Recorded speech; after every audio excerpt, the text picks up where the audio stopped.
Let me tell you a secret. Funny story, but true story. So we had the interview planned for a certain day and a certain time. My barber got stranded when she went out of the country and due to COVID couldn't get back in the country. I finally got it straight, got diced up. Shout out to Halima, my barber that got stranded. Toya, my other barber, stepped in and saved the day, but unfortunately it was after the interview. So a portion of my head we had to edit, we had to get it right because I couldn't be looking that crazy. But India Whitlock, our guest for the day, was so phenomenal that I wanted to make sure that we still brought the interview to you. So check out my interview with Miss India Whitlock.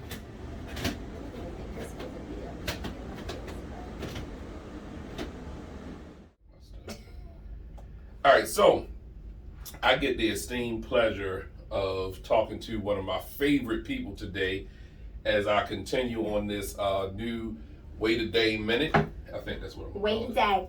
Wait a Dame Minute. Wait a Dame Minute. Yeah, so you know how it's like wait a right. minute. But Right. Okay, I got you. Wait a Dame Minute. Yeah. Right, I got you. So I get to talk to one of my favorite people in the whole wide world today. So I'm excited that you're doing this again. We did it the first go around. Right. But I said like for the 12 people that caught it the first time, I want like 13 people to catch it this You want time. 100. Yeah, no, but you're such an inspiring person that I wanted to be able to do this again just so you could tell your story on how you got to where you are because it's an amazing feat. Okay. So, if you don't know by now, our conversation today is with Miss India Whitlock. Yes, India Whitlock. So, let's start from the very beginning. Where are you from? I'm from Baltimore, Maryland, the west side of Baltimore. So, where about on Old West? Because we in Baltimore, we say Over West. Right. Not too far Cooks Lane, not too far from Edmondson Village, that area. And I know the first time when we talked, you made it clear, not the village. Right. No, I don't want anybody thinking I'm claiming certain areas, but I know my territory. Okay. Just kind of around the Exactly. West Side. Okay, so West Side growing up, what's it like growing up Over West? Oh, it was fun. I mean, things are different now, but it was fun going to public school. And I went to Catholic school in the beginning, and then my mother, couldn't continue to afford to send 3 girls to Catholic school, so we ended up going to public school. And it was fun. It was different. Of course, it was not as sheltered as Catholic school was, but we met some, good people and good teachers. That's when you fell in love with your teachers. Like, your teachers were like your second parents, and you have those relationships where the teachers would take you home or you go home with them or whatever. And then the crazy part is always running to the 23 to get off on Allendale, Emerson Avenue and see a fight. And people would fight, they would go home and they would probably be friends the next day. And that was fun. I mean, but now we live in a world that just can't happen anymore. So growing up, it's you and you said you have 2 sisters. Yeah. So are you the youngest? I'm the youngest, yeah. Oh, wow. Well, what was that like growing up being the youngest? Terrible. Okay. I didn't have my sisters. They all had like circle of friends or friends they grew up with or people that they gravitated to, and I was just the one that was, just the black sheep. I felt like because of course I was younger, I wasn't older, but I still wasn't in the middle. It was different. It was typical. Because my older sister and I, we would always argue and fuss and fight, and because you want to be like your big sister growing up, right? So is this the oldest sister? Or my oldest like sister. My oldest sister, right? What's the years? How many years apart are you? My middle sister, we're like a year apart, 9 months apart. My oldest sister is 7 years apart. Okay. So yeah. So that's wow. My oldest sister is 12 years older than me, and my other sister is 7 years older than me. So my oldest sister was like second mom, like, right? Right. Just kind of what she fell into, and then my sister that's 7 years older than me was still.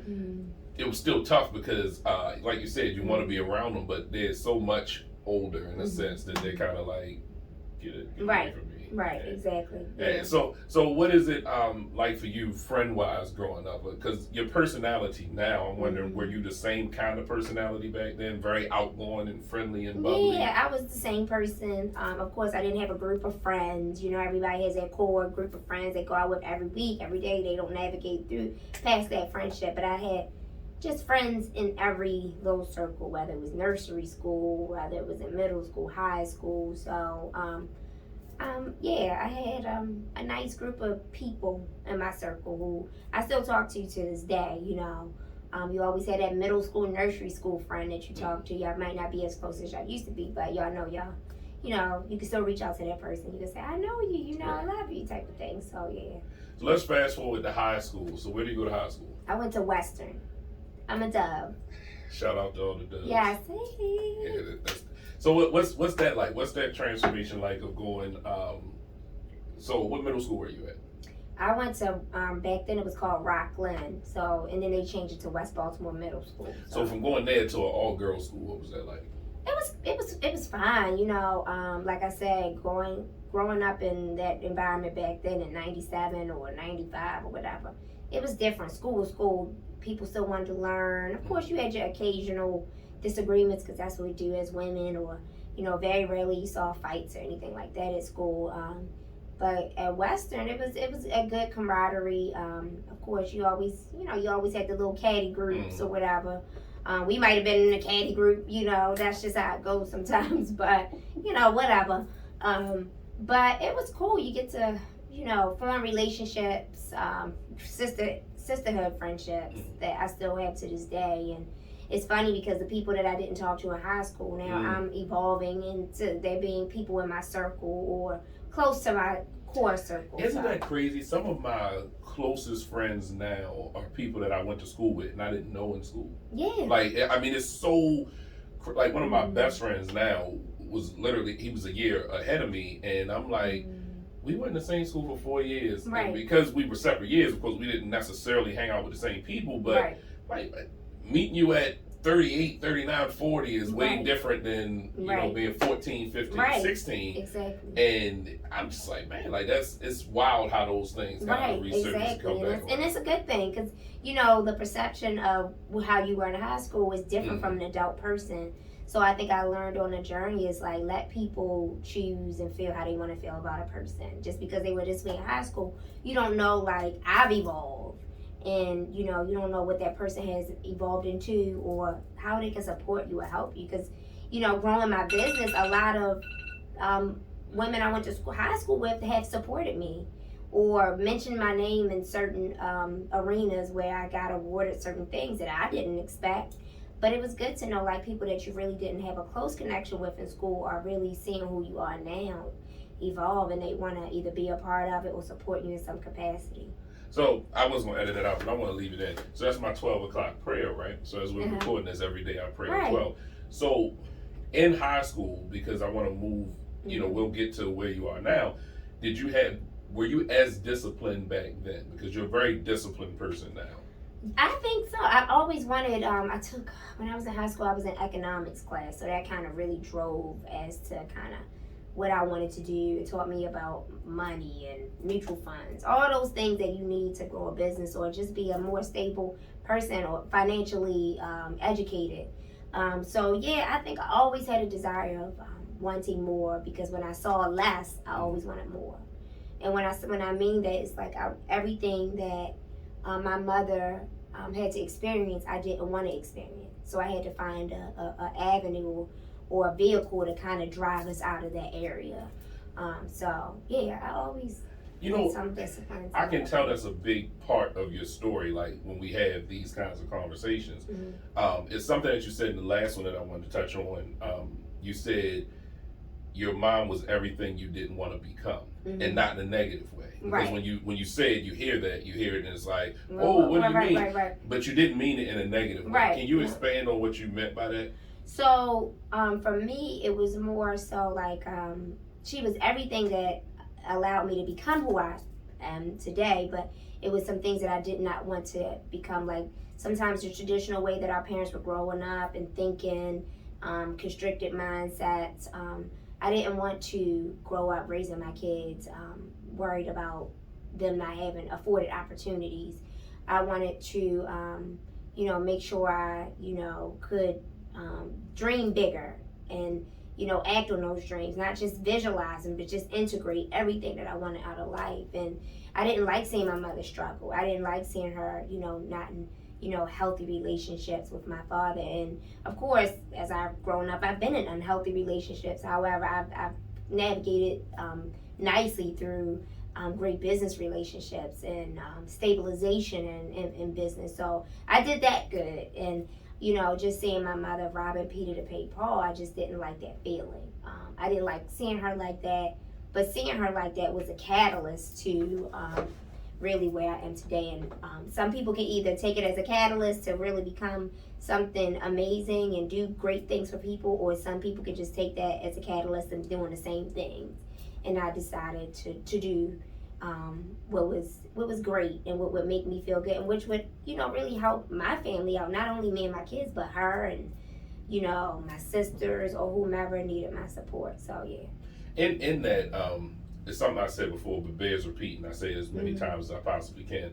That my study of people, which is what I do every single day, always takes me back to subconsciously, whether we admit it or not, our parents shape who we become. And one of two things normally happens. Very rarely do I see somebody in the middle. You either do exactly the same or you're completely the opposite. Right. Very, very rarely do I meet people where our conversations lead us to, oh wow, you were kind of in the middle of those things. It's usually one extreme or the other. And from all of our conversations, it's like, hey, I saw that and it made me want to do something different and be a little bit different. Right. So even, and we'll get to legacy, but even in what you said, you wanted for like your kids to see in you, you wanted to see something different. See something different. Not, you don't like to see your parents in some sort of disarray or grief because of just not having enough. And I knew that in order for me to not be in that same situation, I had to have a good relationship with money. And in a lot of African American communities, we don't have a good relationship with money. And I can only speak on our community. I'm pretty sure in other communities they probably don't either. But I see that sometimes we don't have a good relationship with money. We don't understand economics and business. We don't understand scalability in business. We don't understand. We always talk about generational wealth. It's all great, but if there's no knowledge behind it, it can't, it's just not always about the generational wealth. It's about doing something that makes you feel happy, that can create a bigger platform for someone else, that can create another level or layer to opportunity for other groups so that they can kind of really expand and become a catalyst to something else. So, yeah. My heart's smiling because I said it at the beginning, this is why you're one of my favorite people. Wow. That is my outlook on life is our passion, purpose, paycheck. Like your passion leads you to your purpose will lead you to your paycheck. And I think for a lot of us, we kind of try to go about it the opposite way. Like we try to find the paycheck and then hope it's something that we're passionate about. Right. And then maybe our purpose will be somewhere in between there. But if we do it the opposite way, like we're passionate, just innately God gives us, I believe, whatever you're passionate about. Like some guys like cars, I'm not one of them. Right. But you're passionate about that thing. And then that leads you to what your purpose is supposed to be. And then you get paid from that thing. So hearing you say some of what you just said, I think is important about finding something that brings you joy. Right, joy. Like if it doesn't bring me peace, happiness, or money, then I don't want to be involved in it, Because we always say generational wealth, but it's really about generational sustainability, and can we sustain ourselves economically, spiritually, academically. Because it's not always about wealth. Wealth comes in different arrays and feelings and moments. It's like what makes me wealthy might still be just living in the same house that I lived in at 23, So I think it's just really about economic sustainability. And that feeling for you was sparked as early as high school economics class. So I remember you saying that was like the spark for you. Like I'm always asking people, what's the spark? Like what sparked you? So what sparked you was high school economics class. Hey, I want to have a good relationship with money. Yeah, stocks and bonds and understanding that and getting information that that wasn't available. We never talked about that kind of stuff. We talked about Christmas and what we gonna get for Christmas and I gotta have this money set aside for Christmas. Oh, okay. Then we talked about all the major holidays, but we never really talked about the most important thing, the sustainability after the holidays. You know, the sustainability after you open all the gifts. And as we're in Christmas season, I think it's good for somebody to hear that right now. Right, Christmas. Just added Christmas. Yeah. So that's high school. So we leave high school. I know after high school, you go to college. You went to Notre Dame, right? Yeah, Notre Dame University now. Okay. So when you're there, and I really want to get to what you're doing now, but when you're there, I remember you telling me before you go, and what was your first major? Biology. Because traditionally everybody was talking about being doctors and lawyers and all these different things, and I wasn't being intentional. I think I was just kind of creating a space that somebody else wanted me to be in, but not the space I wanted to be in. I don't want to gloss over how important what you just said is. Try not to live in a space that everybody else wanted you to live in. Right. But being who it is that you were supposed to be. Yeah. How was that though, breaking out of the shell of this is what everybody wants for me versus this is what I want for me?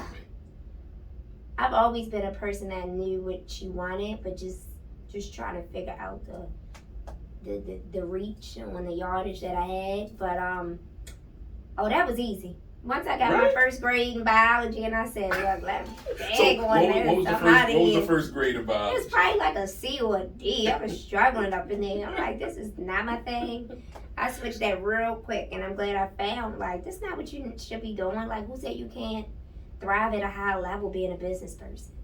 I love what you said when we talked the last time. You said I failed at that, and I think for many people it's hard for them to say or admit like, hey, I didn't do well at the thing. I'm very good at I tried it didn't work. I'm on to something else. Right. Where does that part of you come from? That ability to be able to say, I failed at that. All right, next thing.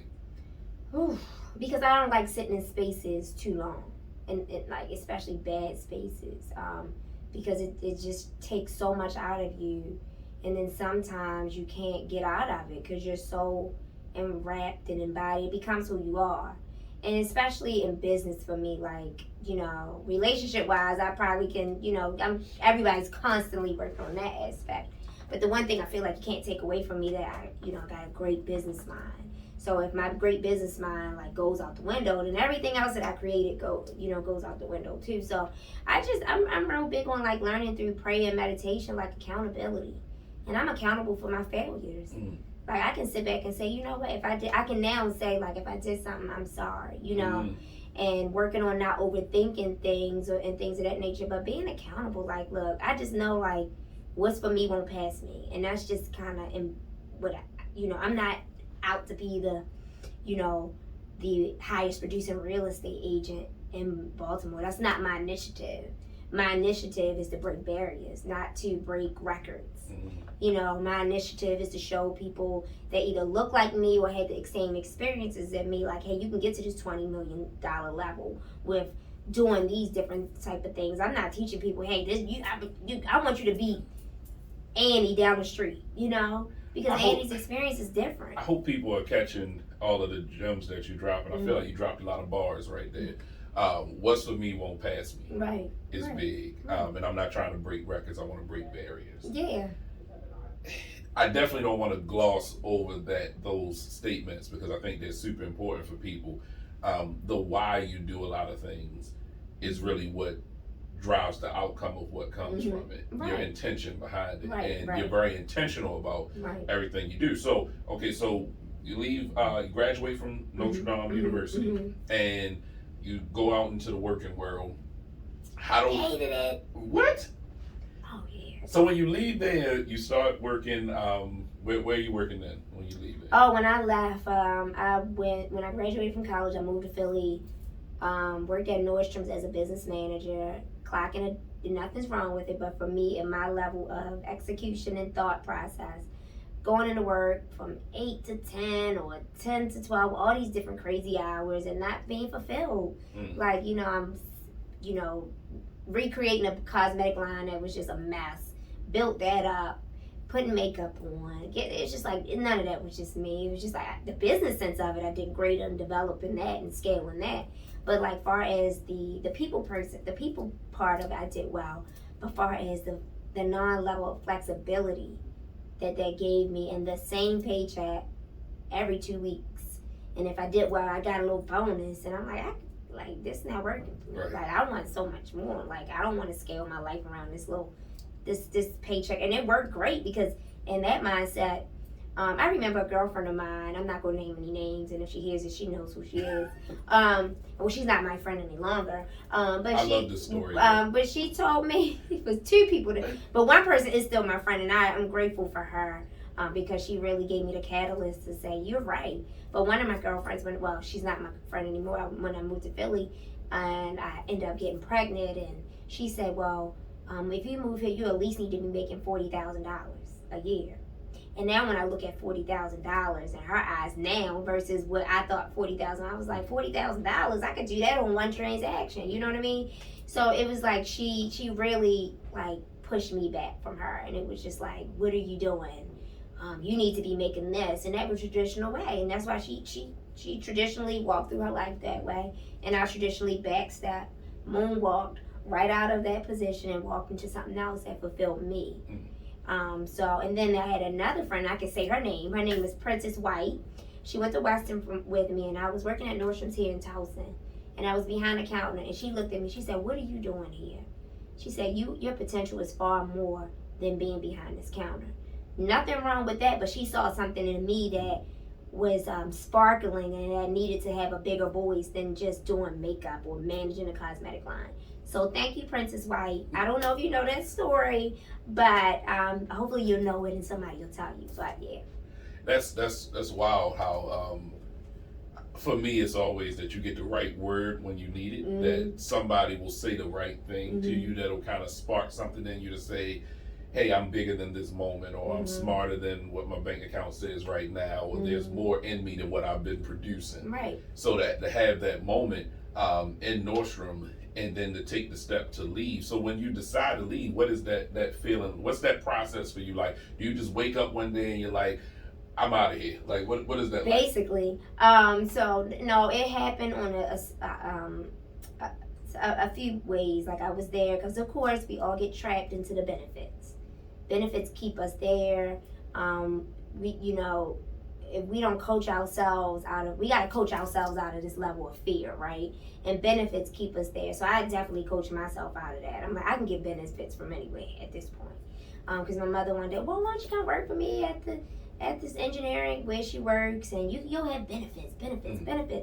And I think creating that diagram in a person's head, they think that they are stuck to something, but if they educate themselves some more, they know they can get benefits anyway. It may cost them a little bit, but what you're leveraging, you'll get back.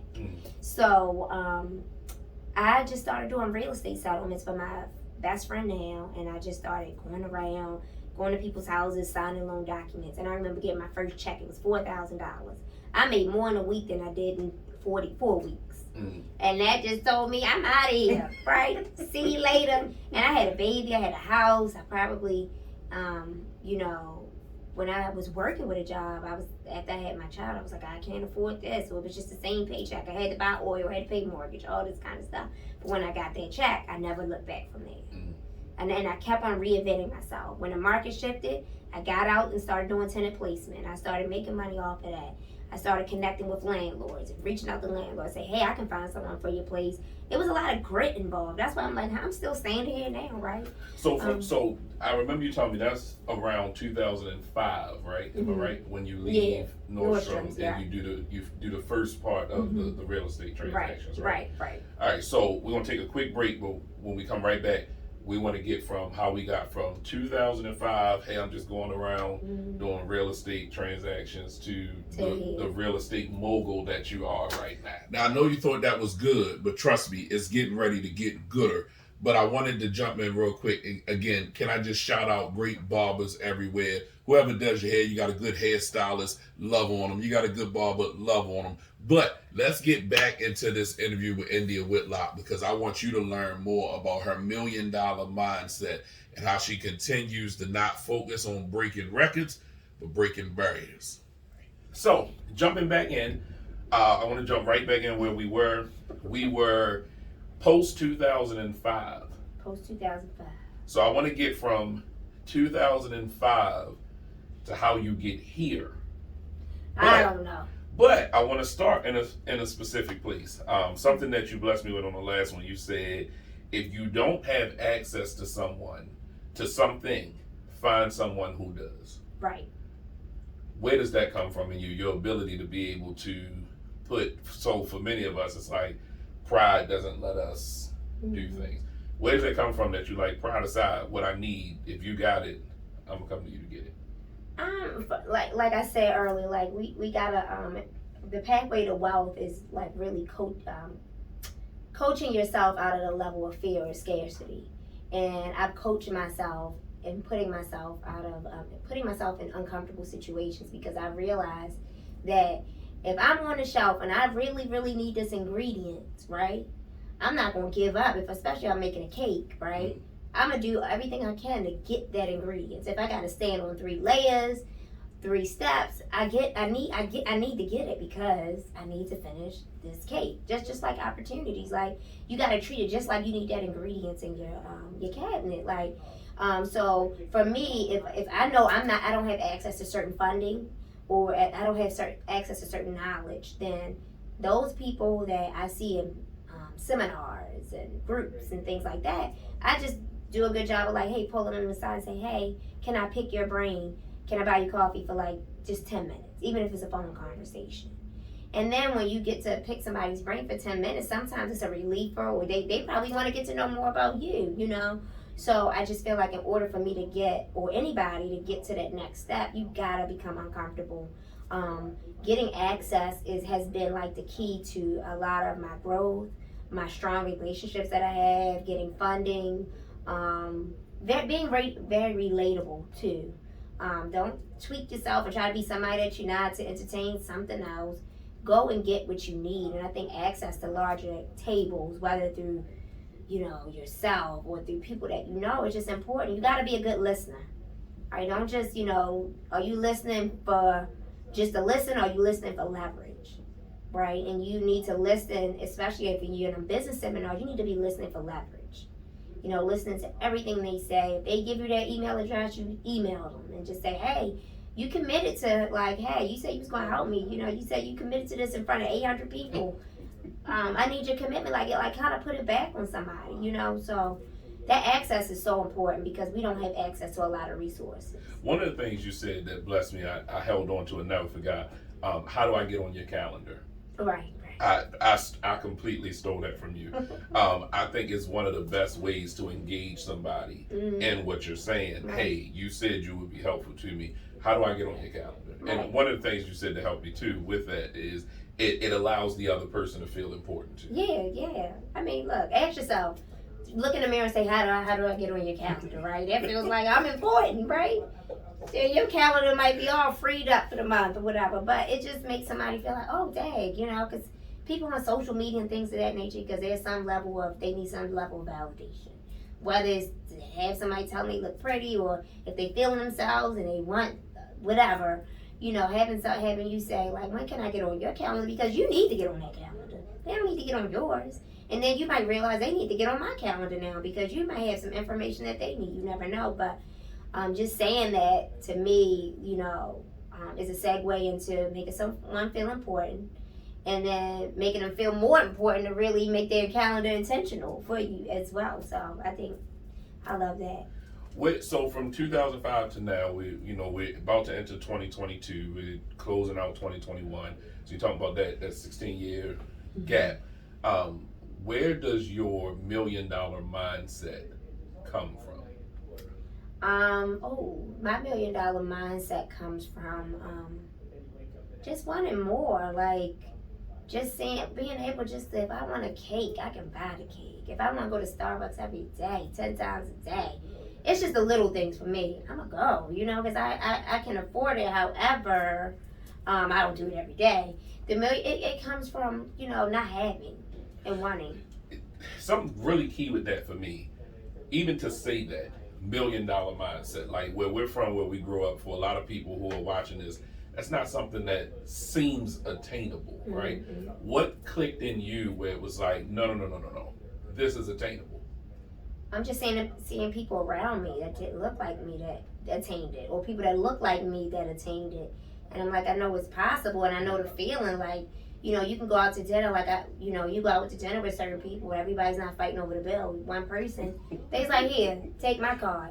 And I went to New York to an Inman event one year, and I went with my good girlfriend Kimber, and I was at this table. It was just her and I. We were only African American women, but everybody else didn't look like us. And it was like all these top producing agents. At this table was about 20 of us. It was a big agent from Atlanta. He was there. He was at the head of the table. We were just all having a good time. And when the bill came, just one person pulled their card out. And I just wanted the ability to do that, because it's like, we don't got to fight over, I ate this, I had the chicken, I had the steak. Yeah, so that was just like, I want to get to that level where that might be small to some people, but that was big to me. Just say, look, we got one card here. Okay, whatever you want to give me is fine. If not, we still gonna eat. And that's how it was for me. The $1 million mindset came from, we still want to eat, and I want to be able to eat. I want to be able to create opportunities and positions and jobs, or just aspirations for somebody to realize, like, I can do that through these steps and through these people. So when you from 2005 to now, right? Take me through the steps. So when do you start full time in doing the actual real estate part? Oh, that was 9 years ago. I calculated the other day, okay, because I couldn't remember. All right. 9 years ago, because I was like, I need to really see, like, I remember Charlotte Savoy, when I started the business, she was like, are you tracking your numbers? And then ever since then, every time I coach an agent or talk to an agent, I always say, do you track your numbers? Because once you see how your business is scaled, and once you kind of see what is going to what, where your cost of goods sold are going, how much you're making, it really drives you. It really decides what you're going to automate, eliminate, or delegate in your world, in your business world. And just being in that space really allowed me to really understand, like, hey, what direction I'm going in. So automate, eliminate, delegate, and simplify. It's a funnel. I'll have to put it in the show notes. I cannot think of the guy's name right now, and I'm so sad that I can't, because I hate quoting people and I can't think of it. But he has this funnel. It's just that. So when you said it took me right back to that, like automate, eliminate, delegate. And he has a way of how you go through the funnel, and whatever you do. It's called procrastinate on purpose. Mm-hmm. That's what it is, procrastinate on purpose. And he has procrastinate in there too. And he's teaching like this concept of some things it's okay to procrastinate on now, let it go back into the funnel when you can do it at a different time. Right. So in that, as you're learning and you're going, what's your first, when you start in real estate, you start working for a company? How does that work? I'm still working for the same organization. We were downtown first. So I started with a brokerage, which is Keller Williams. It's the brokerage, and then I had my team housed under the brokerage. Okay. So that's how the model works. But you don't start with your own team, right? No, I was an individual agent. I worked with my good friend Angela for a little while, and then I decided to go on my own to be a top producing agent by myself in my little own world. So let's skip back a little bit, because I want to make sure we hit this part. When you come in, what's it like coming in? Do you come in and are you just a rock star off the break? Like, I'm just selling out the wazoo. Is it tough when you come in? Is it hard to do your first home? Like, what was your experience? It's tough. All I got was some business cards and say, go about your business. So I had to figure this thing out with some business cards. And I had the personality is if I can't get in contact with someone, I'm going to figure it out on my own. And I had to do a lot of figuring out on my own. So now I tell my team, like, what took me 8, 10, 15 years to get, I'm giving this stuff to you in 20 minutes or 5 weeks or 6 months. But that took me, 8, 9, 10, 15 years to get this information. And what kind of elevated me to the next point is where I'm going is, like, if you don't get in certain rooms, then you won't know your full potential. If you don't get in certain rooms, you won't know your purpose. So I went to a family reunion one year in New Orleans, and I remember sitting in the room with Ben Kinney and Wendy Papasan. They're big agents for Keller Williams, and her mission and goal was to make every person on her team a millionaire. However, it may take 10, it may take 5, it may take 2 years, but that was her goal. And she built a team because we had the same scenario. Mom, first year you did 3 million, second year you did 5, blah blah blah blah blah. But her purpose not was the sales part. Her purpose was to create a platform where everybody can be millionaires, not just her. So that's why I'm like, I'm gonna go back and start a team. I'm like, this success is just not mine. This success is just a lot of people who want that level of flexibility, either single moms, have children, want a different reach, want a different career, want a different environment, want more money. Like, I have the ability to create a platform. Now, once you create the platform, it's up to those people on the bus with you to help you create it. You're just not creating it by yourself. And taking it a step further, they gotta want it more too. Because what you want them to catch up with you, but not, try to catch up with you, but not fully catch up with you. But if they do, it's fine too, because that means you did your job and they outran you. So it's probably now time for them to go in another direction. But yeah, that's kind of it. So I know, but tell us the name of your company. The name of my organization is the Madison Mason Home Group. Where does that come from? My children, Madison and Mason. People always say, what is your greatest accomplishment? You say your children. Of course, we always say it, but sometimes it don't always have to be your children, okay? But yeah, it was just, creating a better living together through real estate is our motto, and our core values are philanthropy, teamwork, things of that nature. But my kids were the drivers, because I think if I didn't have my daughter, I wouldn't have that mindset of go get it. And then if I didn't have my son, I wouldn't have that mindset of get more. And then if I didn't have on my team, then I wouldn't have the platform of you can conquer the world. You can make scraps out of whatever. So, yeah. So in that, right, legacy is really big for you. Mm-hmm. So when you're developing your team, I know you took the lessons that you gained and then you're taking it into that. What are some of those lessons, though, that you gained in that time when you're just an individual agent under somebody and your progression to starting your own? Some lessons for me was to get the right people on the bus with you. That's so key. Because a quote that I quoted the other day was that it was about the person that's not rowing is the person that's rocking the boat. Something to that capacity. But get the right people on the bus. Get the right relationships. If you want to take it a step further, get some friends that have a little bit more leverage than yourself. Because then with that opportunity, they can open doors to rooms and invite you in as a guest at their expense. But then when you get into those rooms, you gotta take charge of those rooms. Like, I went to a fundraiser in DC with my good friend Kimber. She invited me there. I'm pretty sure the tickets were like $1,000 or so. And it was a fundraiser where I've never been at a fundraiser where they raised $1 million in one night, right? And that's because I'm in a room with researchers, founders, big people. But while I'm in that room, I listened to a speech by the owner of Honest Tea. And he said, you can always start over. So during a break, I went up to him and I talked to him and he gave me his speech. You don't have to push yourself all the way where you're having long conversations. Just push yourself so you can have the initial conversation. And everything past that will take care of itself. And then just being in those rooms of capability will allow you to feel like you can do anything. And I appreciate our friendship because I think you provide a good example of what can be. And I think going back to something we said in the beginning, a lot of our mindsets can only, I believe you can only grow to what you're exposed to. So if you're never exposed to something, you don't even know it exists. Best is best until better comes along. So whatever you thought was best is best until you see something better and it's like, wow.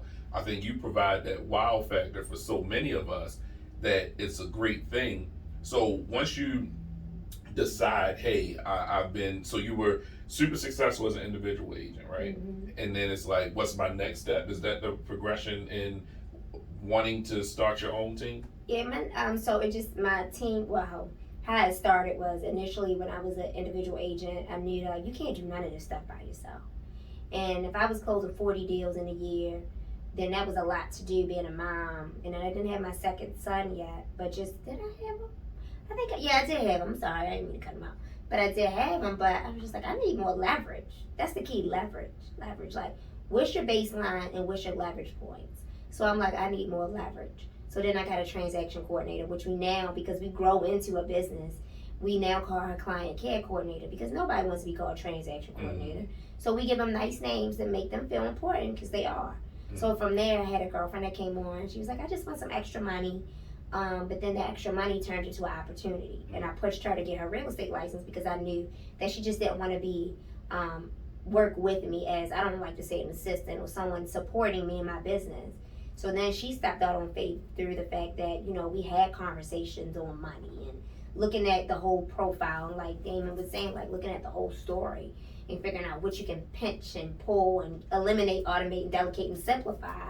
And then she grew out of that position, and then people started just gravitating towards, you know, wanting to be a part of the team. And then I had some apprehension. Don't get it twisted. You growing this business, but then you feel like sometimes, am I good enough? Can I grow it? Growth causes complexity. Exactly. Like, can I grow it? These people are like, well, let me back up a bit. Like, they believe in too much in me. Like, I got to reverse engineer this feeling right now. Let me push this away. And then it was just like through coaching, I said, you know what? It don't matter. If I got the right people in the box, they going to be okay with. Sometimes I show up on the team call. I don't know what this. I'll let them talk because it's not always about me. It's about collaborating to build it out because you want to build it bigger for them, not for me. If you're not rowing the boat, you're rocking the boat. Yes. It's amazing. Exactly. That's amazing. All right, so you finally make this decision. I'm going to start this team, start developing people. Does it just take off right away? Is it a lot of growing pains in the beginning? What's that story like? The growing pains is when you just get tired.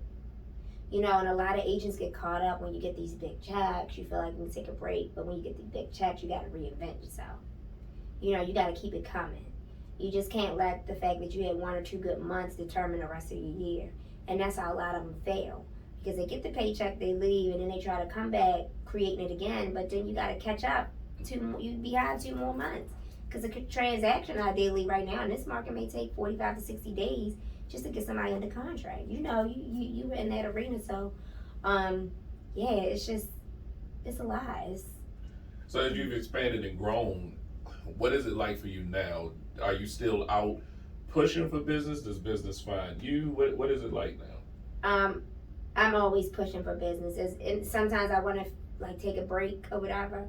But I'm not out of the business in a sense. Like if I'm still pushing for business through a loss leader approach. Whether we're doing giveaways and some of those people come to our events and don't give us a referral, we'll be taking a loss leader approach by just saying, hey, we want to be in the forefront of your ear when you think of real estate. I'm gonna get to the events too. I'm close with that. So yeah, we do. You know, we still have to nurture business, even if it's at a grassroots level. I'm not saying we banging the phones, getting crazy leads, but we still have to call. We still have to say, hey, I'm present. So what's your team look like now? What's your team makeup? How many people? So right now the team is made up of 6. It's 2. They call me the rainmaker, the team leader, 3 sales associates, team coordinator, and a client care coordinator. Okay. So I love that you put yourself in a position to provide so many opportunities. With that though, as a person, you get stretched thin. It's inevitable. It's not, a bad thing. It's not a knock. It's just. I spill coffee on my shirt. Just we're people, you know. Right. So we get pulled, we get pulled in so many different directions at times. What do you say to people who are struggling with managing? And I hate this word, but it is the most applicable word I can use. Balance of work life, work kids, work me. What do you do for that? Well, for me, you gotta definitely for myself and anybody, you gotta really coach yourself on just like, hey, you just gotta win the moment. Really, you gotta win the second, win the moment. Like your kids, they're not gonna finish all their homework, right? You might miss some emails, right? You might miss some things. You just gotta just say, hey, I'm just here to win the moment, the second for the day. But also a component to that is, once you realize you're winning the moment, now you gotta leverage. And leverage doesn't always mean money. Leverage is support. Like if you have that one parent in the classroom or friend that can get more information about what's going on than you, lean on that person. Just say, hey, look, I just, I'm in the midst of some things. I'm forgetful. Can you provide some information? Same thing with your personal, like your calendar. Like really building a fence around what's important in your core of your business and your personal life. So if spending time in the evenings with your kids between the hours of 6 and 7 is important to you, you got to build a fence around that. And when I say a fence, you might have to put your phone on focus now, because the iPhone has focus that I learned, or put it on do not disturb, or you got to put things like, I'm very intentional about my calendar. It's real color coded now, because it's like I had to follow that, because when you start to become bigger than what you thought you could be, you can't remember everything that you think you could. So just building a fence, figuring out the problem, build a fence around it, and leverage the problem through, or the results through people, money, and opportunity. So for those watching, if you haven't picked up on it by now, not only is India inspiring, she's absolutely amazing. One of your newer projects with like getting land on your own. Mm-hmm. Can you just talk a little bit about that? Because again, people can only grow to what they're exposed to. Right. When I saw it, and give you my initial reaction, I see it, I'm like, yo, my friend is dope. Mm-hmm. And I think that to me is like the biggest congratulations I can give to anybody. When I see something, I'm like, that's dope. What was that feeling like for you, getting to that point where it's like, okay, I started real estate transactions, I moved to being an agent, I moved to having a team. Now I'm really doing this thing from start to finish. You hit a ceiling, right? And I felt like I hit a ceiling with finding properties in rehab, and I wanted to do something different. So my good friend Chase told me, like, you need to get your builder's license. And I was like, I don't know how to build no house, but I knew how to renovate a house, right? So again, it goes back to leverage, opportunity, and people. I didn't know how to build a house, but I knew how to get the license to become a builder. But I leveraged the people around me that knew how to build. That I realized that you don't have to know everything in business, right? You just got to know a little bit, or you have to have the right people on the bus. So becoming a builder has been like one of the biggest accomplishments in my business career, because I'm like, taking knowledge that or things or opportunities that's always been available in front of our eyes, and really like diving in deep and just saying, like, I engineered that project. I did all the lighting, I did this, I got all the people together, I got the right people on the team together, and honestly, like, I can really tell myself, like, I'm a developer now. When I was flipping houses, I didn't feel like I was a developer, I was just flipping houses, but something from the ground up, the roots up, I can honestly say, like, I'm a developer, and that feels good, so I'm gonna take that. Okay, I'm gonna take that. How do you, two things I want to end with. One, with reaching new levels, I don't know if you struggle with it, so I'm transparent. For me, I struggle with hitting new things. Like, I accomplish something, I'm always like, what's the next thing? Like, I don't stay on it quick. But I'm learning that it's something that I should do a better job of. How do you celebrate wins?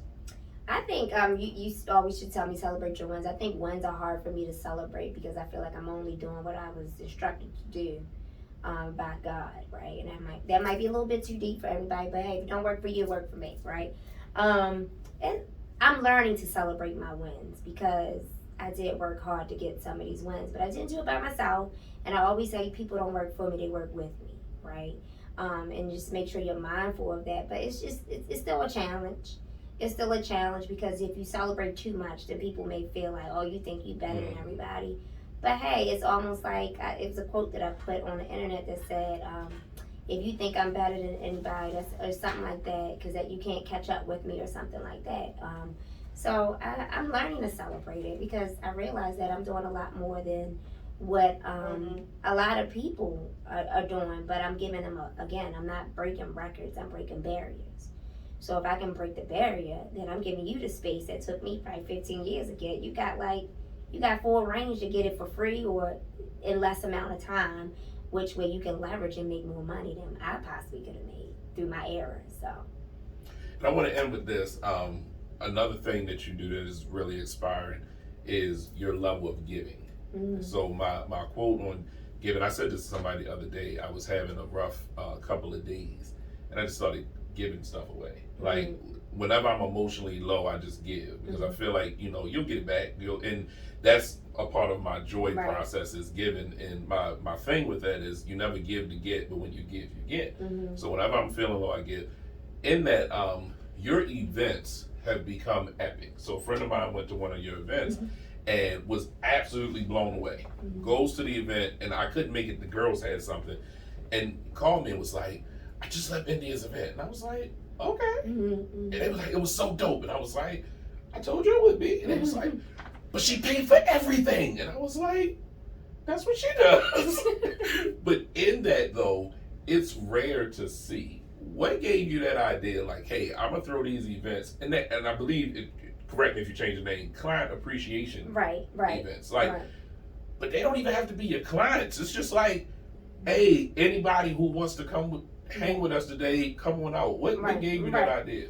Again, it's going back to like you got to take that loss leader approach. And when I say like everything isn't going to be an instant gratification thing for you. You're not going to instantly just say, "Oh, I got a new lead." Like you got to nurture that, and just like you got to nurture people. Like there's so many real estate agents out here, so many doctors. Like what makes you stand out? And for me, if it's two things, if they want to be a part of our world in real estate, great. If they want to be a part of philanthropy, that's great too, because we don't need, we love people to buy houses because that sustains our commission, but we also like people to donate to these charities that need them the most. So we do sometimes get strategic partners and sometimes we don't, but strategic partners don't take care of everything, So if we don't buy leads, then that's a lead source as well as it's a source of being organic with your relationships with people, because people need to understand the direction of where you're going with this. Is it just about what's the purposeful part? Because we moved from E to P. We moved from being entrepreneurial to very purposeful. So now they need to really hear and see the purposeful part and why we're doing this and the lives that we're changing, and camaraderie and people getting to know each other and being in communities that we know, love, serve, and sell in is so important. And then some people just need a break, or they need a greater vision, that needs, and maybe the platform may integrate a vision that they have, because we have all these visions but no integration. And we going to give them that platform like, hey, we're a small boutique team. We invest a lot in community, we invest a lot in people, and we want to be able to give back, because it doesn't always have to be, oh, you sent a referral to us. It might be just a comment that you say, you inspire me. And for me, that rewards you something in my world, or you sharing our post, that rewards you something in our world. So I think people that they need to be celebrated. Man, so this was good. This was good for me. I appreciate you putting me on your calendar because I'm on his calendar. No, because I know you have so much to do and you're doing so much, and I just want to publicly thank you for all that you do for people, because it's very inspiring to see someone who looks like us, who came from where we came from, doing such amazing things. So I'm super appreciative of that. I always end with rapid fire, just quick questions.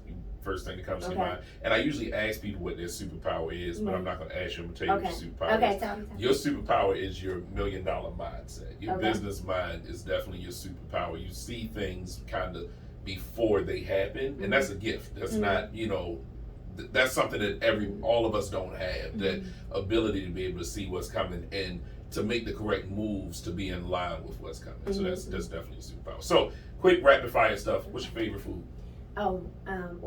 Favorite food. I actually like, I like seafood, but I like Thai food. Okay. Favorite number? 8.